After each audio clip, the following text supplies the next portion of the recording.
ஹல்லேலூயா. சங்கீதம் 23 சங்கீதம் 6 வசனம் நம்ம மைக்கில் படிப்போம். 23:6. என் ஜீவனுள்ள நாளெல்லாம் நன்மையும் கிருபையும் என்னை தொடரும். நான் கர்த்தருடைய வீட்டிலே நீடித்த நாட்களாய் நிலைத்திருப்பேன். ஆமென். ஆண்டவர் நாமம் மகிமைப்படுவதாக. இந்த வாக்குத்தத்தத்தை இன்றைக்கு கர்த்தருடைய வார்த்தையால் செய்தியால் தூதாக நாம் தியானம் பண்ண போகிறோம். இங்கு சொல்லப்பட்டிருக்கிற அனுபவம் பிரியமானவர்களே, கர்த்தர் இன்றைக்கு முதல் ஆராதனையில், இந்த மாசத்தின் முதல் ஆராதனை நம்மளோட இந்த வாக்குத்தத்தின் மூலமா பேசுவதாக. கர்த்தருக்கு ஸ்தோத்திரம்.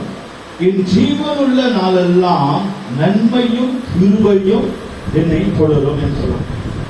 நன்மையும் கிருபையும் என்னை தொடரும். யாருக்கு தேவன் நன்மை செய்வார்? தொடரும். நம்ம பின்னால் வந்துட்டே இருக்குமா நன்மை? கர்த்தருடைய நன்மை தொடர்ந்து சொல்லும் போது நம்ம பின்னாலே வரும். நம்ம எங்கெல்லாம் போகிறோமோ கர்த்தர் நமக்கு நன்மை செய்து கொண்டே இருப்பார். ஓகேங்களா? அப்போ நன்மையும் கிருபையும் தொடரும். ஒரு கிருபை மாத்திரம் கூட, பல கிருபைகள், பல டேலண்டுகள் கிடைக்கும். ஒரே ஜபம், ஒரே பாட்டு, அதோட முடியல. பல விதமான கிருபைகள், பல விதமான பல விதமான நன்மைகளை கர்த்தரே செய்வார். நம்ம பின்னாலே வரும், நாம் கொடுத்துட்டே இருப்பார். கர்த்தருக்கு ஸ்தோத்திரம்.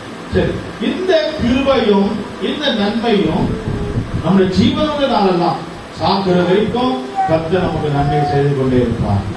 அருமையானவர்களே, யாருக்கு தேவன் நன்மையும் கிருபையும் தருவார்? அதே வசனத்தில் ஆன்சர் இருக்கு. கர்த்தருடைய வீட்டிலே நீடித்த நாட்களாய் நிலைத்திருப்பேன் சொல்றார். யார் கர்த்தருடைய வீட்டில நிலைச்சிருக்கிறாங்களோ அவங்களுக்கு தான் ஆண்டவர் நன்மை செய்வார். ஹல்லேலூயா.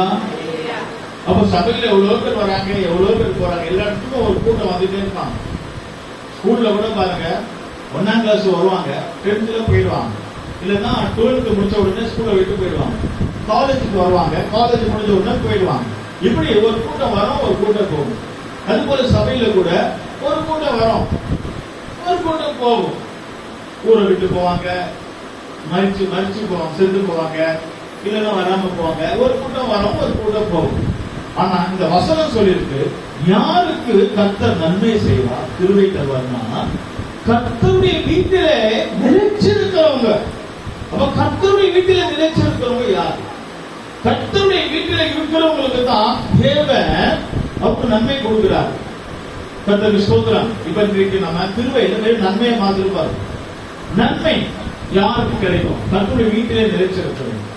இப்ப உதாரணமாக ஒரு பொண்ணோ பையனை எடுத்து ஒரு வீட்டுல 2-3 பிள்ளைங்க இருக்கும். அப்பா அம்மா வீட்டு எங்க போயிடுவாங்க. ஆனா எந்த பையன் அப்பா அம்மாவை பாக்குறானோ, எந்த பொண்ணு அப்பா அம்மாவை கூட இருந்து பாத்துக்கிறாங்களோ அவங்களுக்கு தான் சொத்து கூட எழுதி கொடுப்பாங்க. தன்னுடைய வீடு, பொருள், பாத்திரம். அம்மா சொல்லுவாங்க, தாய், அம்மா இது என் கம்புள்மா, இது என் மோதிரமா, இது என்னுடைய நகமா, ஏன் கல்யாணத்துக்கு இது எனக்கு போட்டாங்கம்மா, எங்க அம்மா போட்டது நான் உனக்கு கொடுக்குறேன், நீ என் கூட இருக்கிறது, என்ன நல்லா பாத்துக்கணும், நான் உனக்கு கொடுக்குறேன் அப்படின்னு சொல்லுவாங்க இல்லையா? அப்பா அம்மா கவனிக்காதவங்களுக்கு யாரும் கொடுப்பாங்க? வீட்டுல தன்னாது ஊரை சுத்திட்டே இருப்பாங்க, அவங்களுக்கு யாரும் கொடுக்க மாட்டாங்க.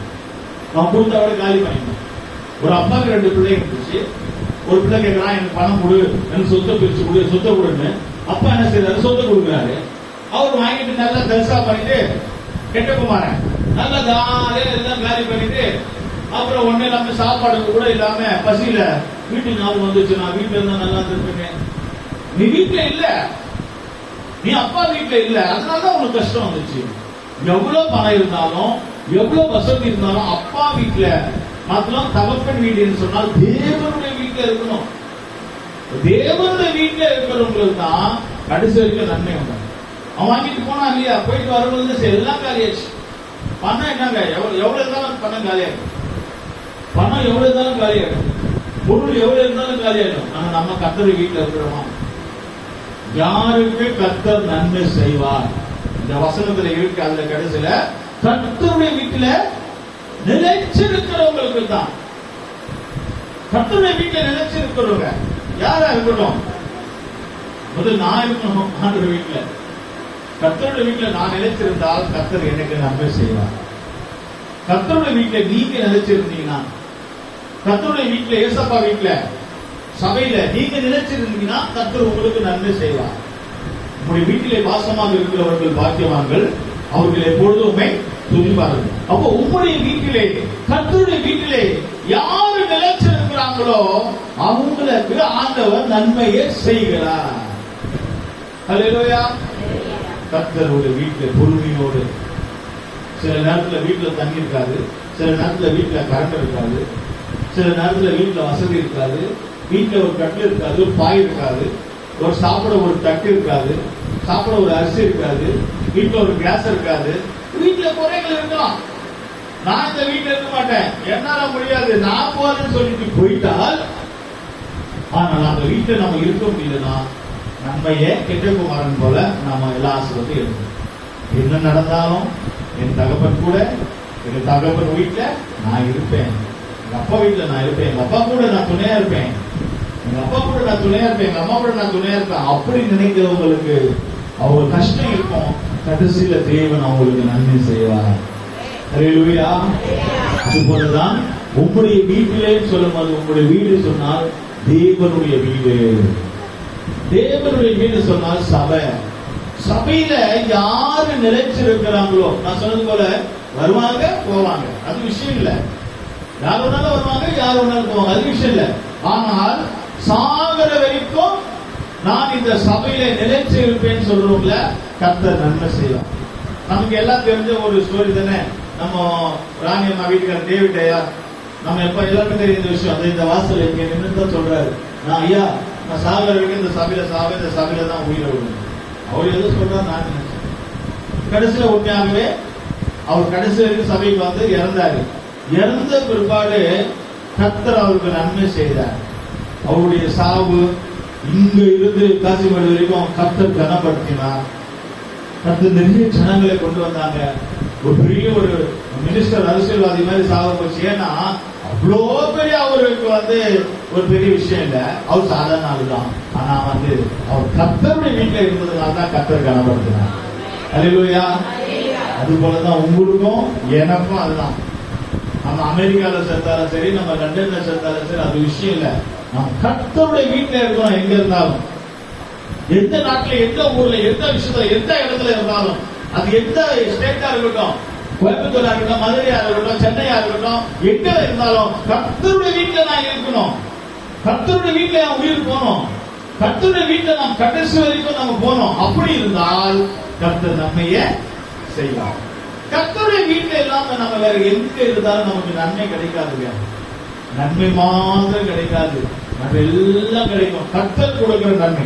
சரி பார்க்கலாமா, யாருக்கு கர்த்தருடைய வீட்டுல இருக்கிறவங்களுக்கு என்னெல்லாம் கிடைக்குது நமக்கு தெரியணும் இல்லையா? ரேஷன் கார்டுல ரேஷன் கார்டு இருக்கிறவங்களுக்கு தான் எல்லாம் கிடைக்கும். அது போலதான் கர்த்தருடைய சபையில இருக்கிறவங்களுக்கு, கர்த்தருடைய சபையில இருக்கிறவங்களுக்கு என்னெல்லாம் லாபம், என்னெல்லாம் ஆண்டவர் கொடுப்பாரு, என்னெல்லாம் நன்மை கிடைக்கும் பார்க்கலாமா? நம்ம பார்க்கும்போது முதலாவதாக நெகேமியா 5ஆம் அதிகாரம் 19ஆம் வசனத்துல, நெகேமியா 5ஆம் அதிகாரம் 19ஆம் வசனத்துல அவன் அவருக்கு நன்மைகள் செய்கிறவராக இருக்கிறார். படிப்போமாக. என் தேவனே, நான் இந்த ஜனத்துக்காக செய்த எல்லாவற்றின்படியும் எனக்கு நன்மை உண்டாக என்னை நினைத்தருளும். கர்த்தருக்கு ஸ்தோத்திரம்.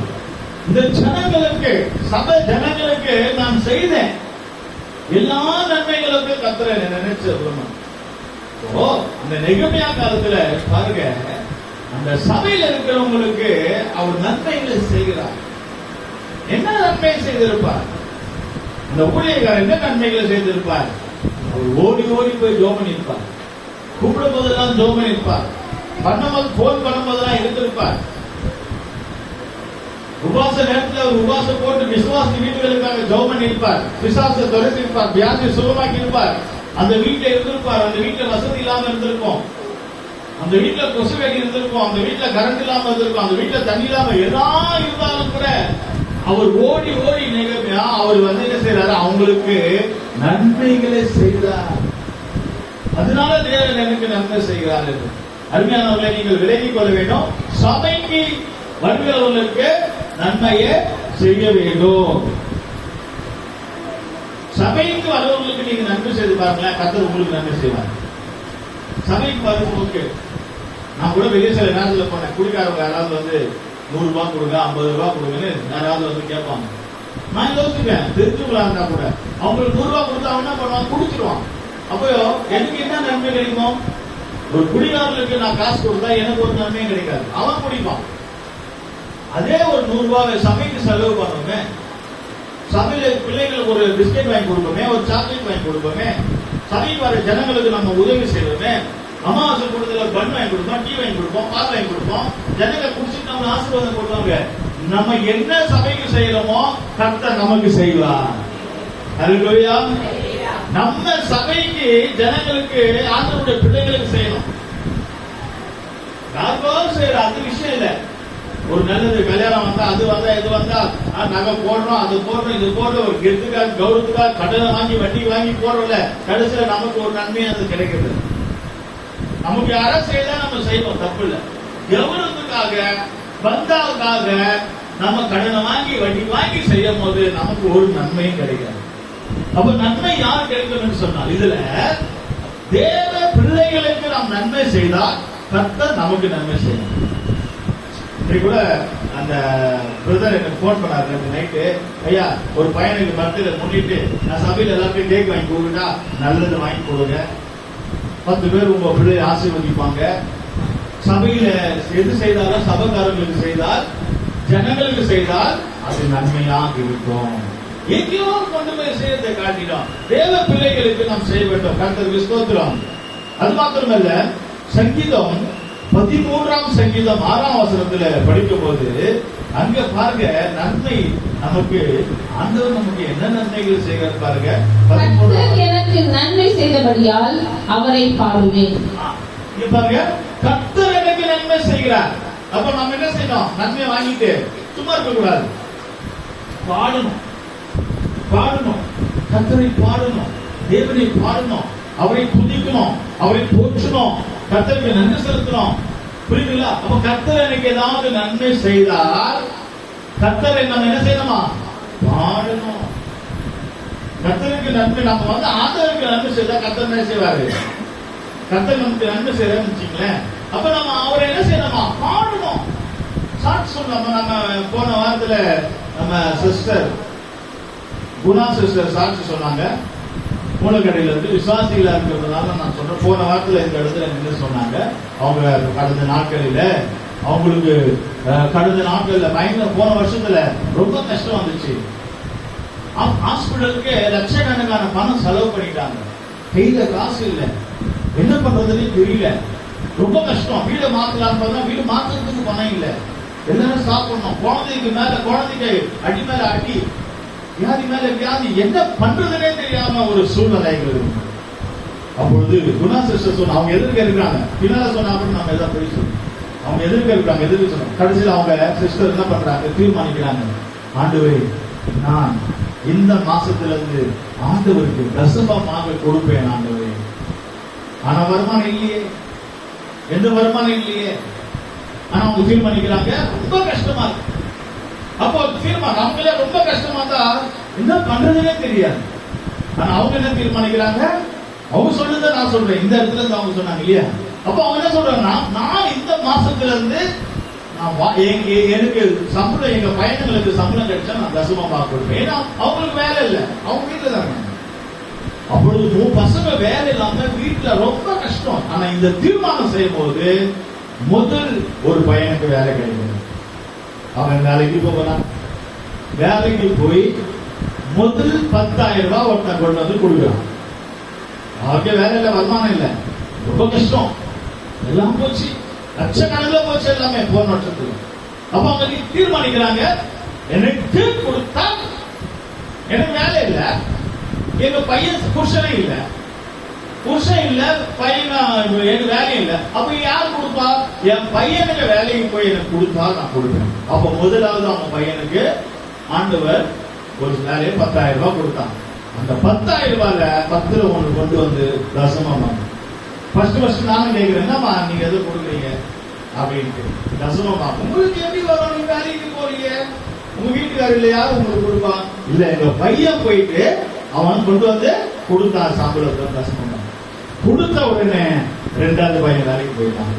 அவன் ஒரு 10,000 கொடுக்கிறான். இன்னொரு பையன் வேலைக்கு போய் அவன் ஒரு 10,000 கொடுக்கிறான். பாருங்க, இதுதாங்க தேவன் கொடுக்கிற ஆசீர்வாத நன்மைகள். கர்த்தர் நன்மை செய்யறது எப்படின்னா, எப்படிதான் நமக்கு வர ஏதாவது வருது ஆண்டவர் கொடுக்கணும் இல்லையா? நம்ம என்ன நினைப்போம், ஒரு பொதுவாக புருஷன் இல்லையா எதுக்காக கொடுப்பான். ஒருவேளை புருஷன் கொடுத்தா கூட புருஷன் கொடுக்கறதுல நம்ம கொடுக்கலாம். ஒருவேளை பையன் வந்திருக்க மாட்டோம், நம்ம வேலை இல்ல நான் வீட்டுல தான் இருக்கிறேன், நீ எப்போ வேலைக்கு போறது, நீ எப்போ வேலைக்கு போய் எப்ப ஆண்டவர் கொடுப்ப. நமக்கு கிடைக்கிற புருஷன் கொடுத்தாலும் பிள்ளைங்க கொடுத்தாலும் பொண்ணு கொடுத்தாலும் பையன் கொடுத்தாலும் யார் கொடுத்தாலும் அதுல இருந்து நம்ம எடுத்து ஆண்டவருக்கு தசமமாகத்தை கொடுக்கலாம். அப்ப இந்த நன்மைகளை செய்யும் போது நான் ஆண்டவருக்கு என்ன பண்ணுவேன், பாடுவேன், சாட்சி கொடுப்பேன். புரியுதுங்களா? அப்ப நிறைய விஷயங்கள்ல கர்த்தருக்கு நன்மை செய்யும் போது நமக்கு நன்மை செய்த அமைதியா இருக்க கூடாது. நமக்கு நன்மை செய்த நம்ம என்ன செய்யணும், பாடணும். பாட்டு பாட தெரியல, அவங்களுக்கு பாடு தெரியாது, அப்ப அதனால சாட்சி சொல்லுவாங்க. சிலருக்கு பாட தெரியாது, சாட்சி சொல்லுவாங்க. சிலருக்கு பாட தெரிஞ்சா பாட்டு பாடலாம். அப்ப கர்த்தர் நமக்கு ஏதாவது நன்மை செய்தா நம்ம எப்படி சும்மா இருக்க முடியும்? இப்ப நான் ஒரு தீர்மானம், ஆண்டவரே நான் வாலிப வயசுல எனக்கு உயிர் கொடுத்தா நான் ஊழியம் செய்ய ஆண்டவரேன்னு சொன்னேன். அப்ப கர்த்தர் எனக்கு உயிரை காப்பாத்தினா நான் சின்ன வயசுல இருந்து இது வரைக்கும் நான் ஊழியம் மட்டும் தான் செய்யறேன். என்றைக்கு நான் ஊழியத்துக்கு வந்தனோ அன்னில இருந்து நான் ஒரு நாள் வேலைக்கு போல, ஒரு 100 ரூபாய் கூட நான் போய் வேலைக்கு சம்பாதிக்கல. இது வரைக்கும் ஊழியத்துக்கு வந்த பிற்பாடு கர்த்தரை மாத்திரம் நம்பி இருக்கிறேன். ஏன்னா அவர் நன்மை செய்துட்டே இருக்கிறார். நம்ம அதை சொல்லிட்டே இருக்கணும். உங்களுக்கு யாராவது ஆண்டவர் நன்மை செய்திருந்தால் நீங்க சும்மா இருக்காதீங்க. நீங்க அதை போட்டு புதைக்க கூடாது. 5 காலத்தை வியாபாரம் பண்ணி 10 ஆக்குங்க, 2 காலத்தை 4 ஆக்குங்க. ஒரு காலத்தை நீங்க மூடி வச்சுட்டீங்கன்னா கடைசியில் அது ஒரு பிரயோஜனம் இல்லாது. கர்த்தர் செய்த நன்மைகளை நீங்க சொல்லுங்க. உங்களுக்கு ஏதாவது நன்மைகள் செய்தாரா சொல்லுங்க. கர்த்தர் உங்க வியாபி சுகமாக்குனாரா அதை சொல்லுங்க. கர்த்தர் உங்களுக்கு விடுதலை ஆக்குனாரா சொல்லுங்க. நீங்க வீடு வாங்குறீங்களா, பைக் வாங்குறீங்களா, போன் வாங்குறீங்களா சொல்லுங்க. கர்த்தர் உங்க உயிரை பாதுகாத்தாரா, புருஷனை பாதுகாத்தாரா, பிள்ளைகளை பாதுகாத்தாரா அதை சொல்லுங்க. உங்க குழந்தைய பாதுகாத்தாரா சொல்லுங்க. கர்த்தர் நாமத்தை மகிமைப்படுத்துங்க. ஆண்டவருக்கு எடுத்து சொல்லுங்க. கர்த்தருக்கு ஸ்தோத்திரம். ஆண்டவர் செய்த நன்மையை ஒரு நாளும் மறக்க கூடாதுங்க. நம்ம மறந்துட்டோம்னா அது வேஸ்ட்ங்க. ஆண்டவர் செய்த நன்மைகள் சில நேரத்துல சில விசுவாசிகள், நம்ம சபை விசுவாசிகள் தான், ஸ்டார்டிங்ல ரொம்ப பயந்து வருவாங்க, ரொம்ப உண்மையா இருப்பாங்க, ஆண்டவருக்கு ரொம்ப உதவி செய்வாங்க, சபைக்கு உதவி செய்வாங்க. ரொம்ப இவங்க என்ன பண்ணாங்க, வந்து வந்து வந்து சில வருஷங்கள் ஆன உடனே அவங்கள பார்த்து இவங்களும் கெட்டு போயிடுவாங்க. ஆண்டவரை பார்க்க மாட்டாங்க. அவங்கள பார்த்து அவங்க வரலையே, இவங்க லேட்டா வராங்களே, நம்ம தானே சீக்கிரம் வரேன்ட்டு இவங்களும். ஆனால் அவங்க கொஞ்ச நாள் வந்து ஒரு கடுபடி பண்ணுவாங்க, பலபடி ஒரு மாதிரி டிஸ்டர்ப் பண்ணுவாங்க. அப்போ நமக்கு கோவம் வரும். என்னடா இவங்க இந்த மாதிரி பண்றாங்களே, இந்த விசுவாசம். சில நேரத்துல கோவம் வரும்.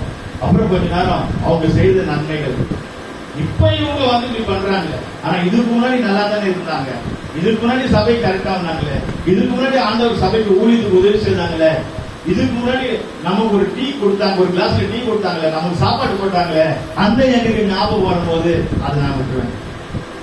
இல்லன்னா இவங்க செய்யற தப்பு நீங்க அது பண்ணீங்க போக இந்த மாதிரி எல்லாம் பண்ணக்கூடாது, சபை இப்படிதான் அந்த நேரம் சொல்ல வரோம். ஆனா அவங்க செய்த நன்மையை நம்ம என்ன செய்ய முடியல, மறக்க முடியல. ஒரு காலத்துல நன்மை செய்திருப்பாங்க, ஒரு காலத்துல நமக்கு உதவி செய்திருப்பாங்க, ஒரு காலத்துல நமக்கு சாப்பாடு கொடுத்திருப்பாங்க, ஒரு காலத்துல நமக்கு தாகத்துக்கு தண்ணி கொடுத்திருப்பாங்க, ஒரு காலத்துல நமக்கு ஊழியத்துக்கு உதவி செய்திருப்பாங்க, சபைக்கு ஏதாவது ஒன்று பண்ணிருப்பாங்க, ஒரு ஃபேன் வாங்கி கொடுத்திருப்பாங்க, ஒரு லைட் வாங்கி கொடுத்திருப்பாங்க. அது எப்படி மறக்க முடியும்?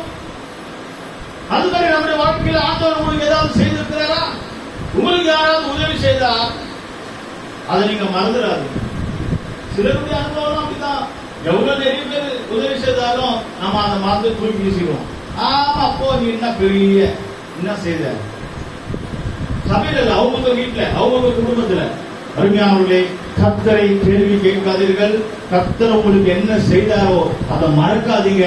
நீங்க அவரை துதிங்க, நீங்க கனப்படுத்துங்க, நீங்கள் பாடலை பாடுங்க. பாருங்க, சகோதரர்கள் ஒருமித்து இந்த மாதிரி சபையில இருக்கும்போது, சகோதரிகள் ஒருமித்து வாசம் பண்ணும்போது எத்தனை நன்மை தெரியுமா? இந்த மாதிரி சபையில கூடி வரும்போது 133ஆம் சங்கீதம் 1ஆம் வசனத்துல படிக்கிறோம். 133:1 இந்த மாதிரி நம்ம கூடி இருக்கிறது ஒரு நன்மை தாங்க. இதோ சகோதரர் ஒருமித்து வாசம் பண்ணுகிறது எத்தனை நன்மையும் எத்தனை இன்பமும் ஆனது. பாருங்க அருமையானவர்களே, நம்ம வீட்டுல மாத்திரம் இல்ல, குடும்பத்துல நம்ம வீட்டுல இருந்தாலும் 4 பிள்ளைங்களா இருந்தாலும் 3 பிள்ளைங்களா இருந்தாலும் ஒரு மனமா வைத்தியமா இருக்கணும். அது மாத்திரமல்ல, சபையில கூட நமக்கு 70-80 பிள்ளைங்க இருக்கிறாங்க சபையில. அப்ப 70-80 பிள்ளைங்களையும் ஒன்னா வச்சு சமாளிக்கிறது எவ்வளவு கஷ்டம் நீங்க பாருங்க. 2 பிள்ளைங்களை வச்சு சமாளிக்க முடியல. ஐயோ ஐயா பாஸ்டர், என் உயிர் போகுது பாஸ்டர், இந்த 2ங்களை வச்சு சமாளிக்கிறது.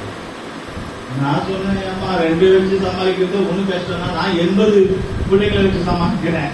ஒன்னு அங்க ஓடுது, ஒன்னு இங்க ஓடுது, ஒன்னு சபைக்கு வர மாட்டுது, ஒன்னு என்கிட்டயே போய் பேசுது, ஒன்னு என்னையே மறந்துது, ஒன்னு அடங்க மாட்டுது, எங்க போகுதுன்னு தெரியல. அப்ப நான் அதை எங்க வச்சு சமாளிக்கிறது, எப்படி சமாளிக்கிறது?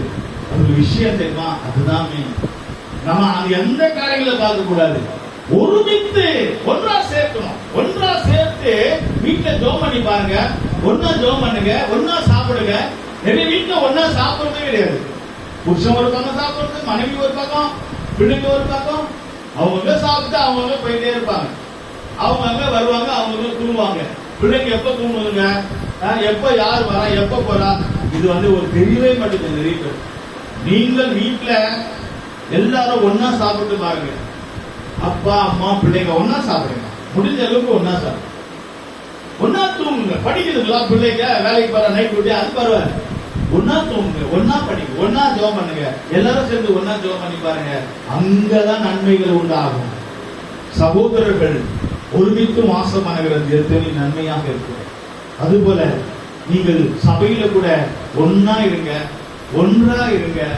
நீங்க ஒன்றா இருந்த ஒருவேளை ஒரு விசுவாசி பத்தி ஒரு விசுவாசி குறை சொன்னா நீங்க அதை கேட்க எதுக்கு, அவங்களை பத்தி குறை சொல்லாதீங்க, நான் அவங்களை நல்லதா நினைக்கிறேன், அவங்க தப்பா நீங்க சொல்லாதீங்க, அப்புறம் நீங்க சொல்லிட்டு நான் தப்பாவே பார்ப்பேன். அந்த மைண்ட் வந்து யாராவது ஒருத்தர் குறை சொல்றாங்க, இந்த பையன் நல்ல பையன் நான் நினைக்கிறேன், இந்த பையனை பத்தி யாராவது எனக்கு தப்பா சொல்றேன்னா அவனை பார்க்கும்போது எனக்கு அந்த ஞாபகம் தான் வரும், இவன் ஏதோ சரியில்லை போல.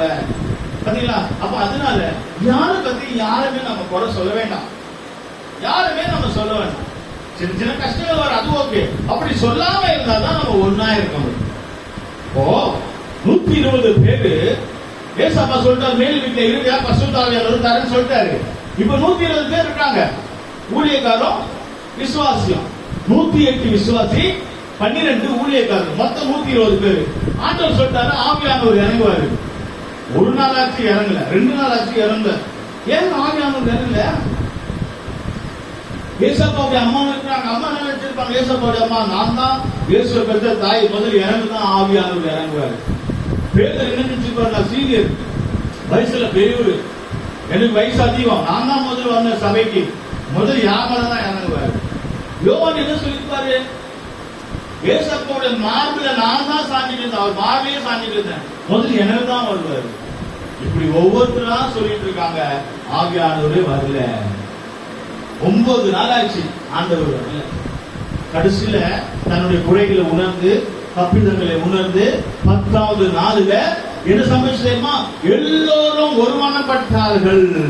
ஊழியர்கள், விசுவாசிகள், அந்த சகோதரர், அண்ணன் தம்பி எல்லாம் ஒன்னா இருப்பாங்க. எல்லாரும் ஒன்றாய் சேர்ந்து இருக்கும் போதுதான் பரிசுத்த ஆவியானவர் அவர்கள் மேல் வந்து இறங்கினார். அல்லேலூயா! அருமையான தேவ ஜனமே, சபை தேவ பிள்ளைகளே, சபையில நீங்கள் ஒன்றாய் இருப்பீர்களானால், சபையிலே ஒன்றாய் இருப்பீர்களானால், குடும்பத்திலே ஒன்றாய் இருப்பீர்களானால், பரிசுத்த ஆவியானவர் நம்முடைய வீட்டிலே, நம்முடைய சபையிலே இறங்கி வருவாராக. கர்த்தர் அற்புதங்களை செய்வார். ஒரு மனத்தோட ஜெபம் பண்ணிப்பார், ஒரு மனத்தோட இரு, ஒரு மனத்தோட இருந்துப்பார். ஒருவேளை உன் சகோதரன், உன் சகோதரி உனக்கு விரோதமா பேசல, இருக்கிட்ட போ, பரவாயில்ல, மன்னிங்க. உன் சகோதரன் தானே மன்னிச்சு விடு, உன் மனைவி தானே மன்னிச்சு விடு, உன் புருஷன் தானே மன்னிச்சு விடு, உன் சகோதரன் சகோதரி உன் பிள்ளைகளை மன்னிச்சு விடு. நீ ஒன்றாக இருந்து ஜெபம் பண்ணிப்பார், கர்த்தர் இரங்கலனா கேளுங்க. ஏனால் சகோதரர்கள் ஒருமித்து வாசம் பண்ணும்போது எத்தனை நன்மை. ஏன் உன் குடும்பத்துல நன்மை வர மாட்டேது? உன் குடும்பத்துல பிரிவினை இருக்கு. ஒருவேளை நீ நல்லா பேசலாம், நல்லா இருக்கலாம், புருஷனா இருக்கட்டும், மனைவியா இருக்கட்டும், பிள்ளைங்களா இருக்கட்டும், அக்கா தங்கச்சி, அண்ணன் தம்பி எல்லாம் இருக்கட்டும், நல்லா பேசிக்கலாம். ஆனா உள்ளுக்குள்ள நீ ஒரு மனமா இருக்கிறியா? உன் உள்ளுக்குள்ள என்ன யோசிக்கிற? உன் சகோதரிய, மனைவிய, புருஷனை, பிள்ளைகளை தவறாய் நினைக்கிறாயா? அப்படி நினைத்தால் கர்த்தர் உனக்கு நன்மை செய்ய முடியாது. ஆனால் ஒரு மனத்தோடு இருப்பீர்களானால் கர்த்தர் நிச்சயமாகவே இந்த மாசத்திலே நன்மை செய்ய ஆரம்பிப்பார். ஹல்லேலூயா. அருமையானவர்களே, நாம் ஒன்றாக சபையில ஜெபம் பண்ணணும். ஒன்றாக இருக்கும் போது சபைக்கும் கூட கர்த்தர் அற்புதங்களை செய்வார். இன்றைக்கு இந்த சபை இருக்காங்க, நாளைக்கு நம்ம எவ்வளவு பேர் சபைக்கு போகணும் எனக்கு தெரியாது.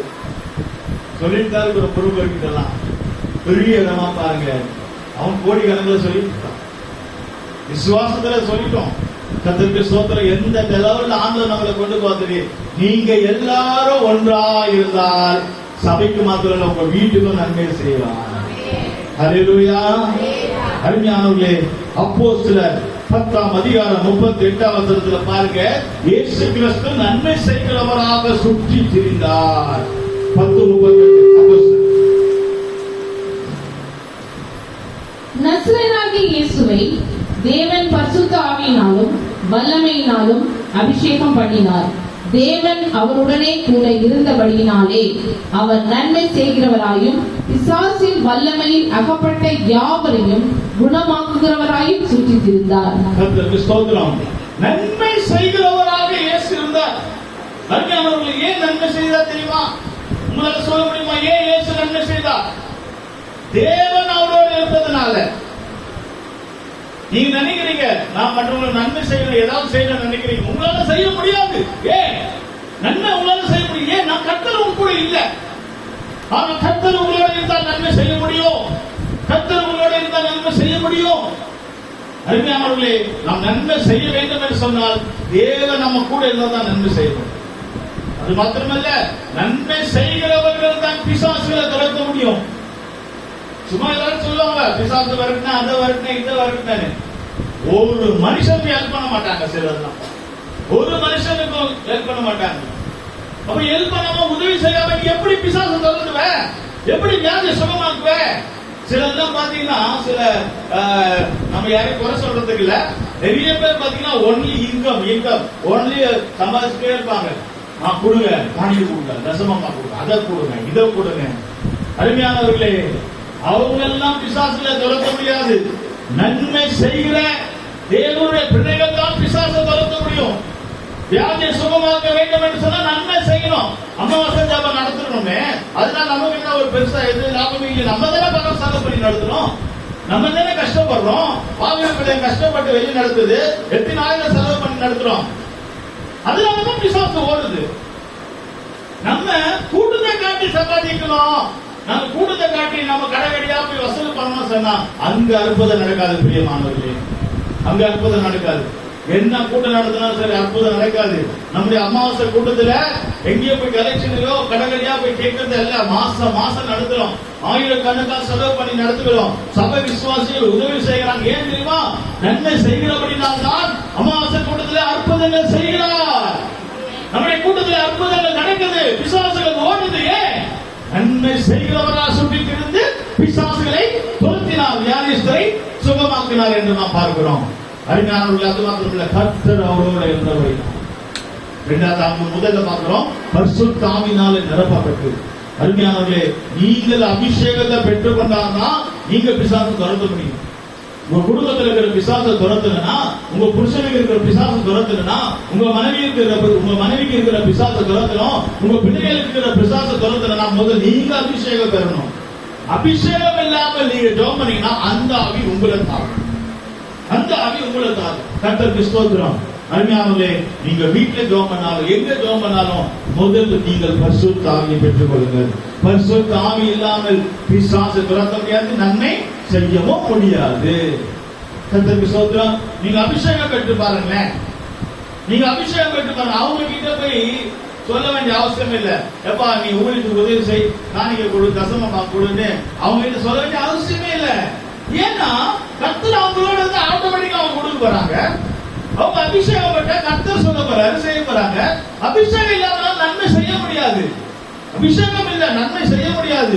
அபிஷேகம் இல்ல, நம்ம ஆண்டவருக்கு எதுவும் பண்ண முடியாது. இங்க சொல்லப்பட்டிருக்கிறது நன்மை செய்கிறவராய் சொல்லி தெரிந்தார்.